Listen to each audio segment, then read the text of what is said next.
तुम्हाला गावाला जायचंय, प्रवासाला जायचंय, तर तुम्ही गाड्या अशा पार्किंग मध्ये ठेवाल की गाडी चालवाल? चालवाल, बरोबर.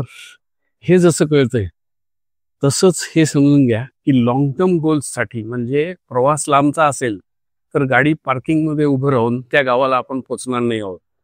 जर आपल्याला त्या गावाला पोहोचायचं असेल तर त्याप्रमाणे गुंतवणूक करावी लागेल. खूप लोक एफडी मध्ये रिटायरमेंटचे पैसे ठेवतात, पोस्टात रिटायरमेंटचे पैसे ठेवतात, किंवा पीपीएफ मध्ये रिटायरमेंटचे पैसे ठेवतात. फिक्स्ड इन्कम इन्स्ट्रुमेंट मध्ये आपला पैसा लॉंग टर्म साठी ठेवणं म्हणजे गाडी पार्किंग मध्ये लावणं. जर आपल्याला गावाला पोहोचायचं असेल तर गाडी पार्किंग मध्ये ठेवू नका, गाडी बाहेर काढा, म्हणजे इक्विटीच्या गाडीत बसा.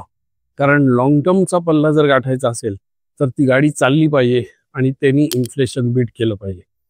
सिंपल गोष्ट आहे, कॉमन सेन्सची गोष्ट आहे, खूप अक्कल लागत नाही, पण ज्याला समजेल त्याला समजेल.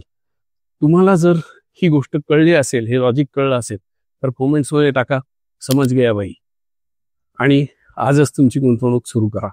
कारण पार्किंग मध्ये उभी राहिलेली गाडी कुठेही जात नाही. तुमचे गोल्स अचीव करायचे असतील, कामाला लागा.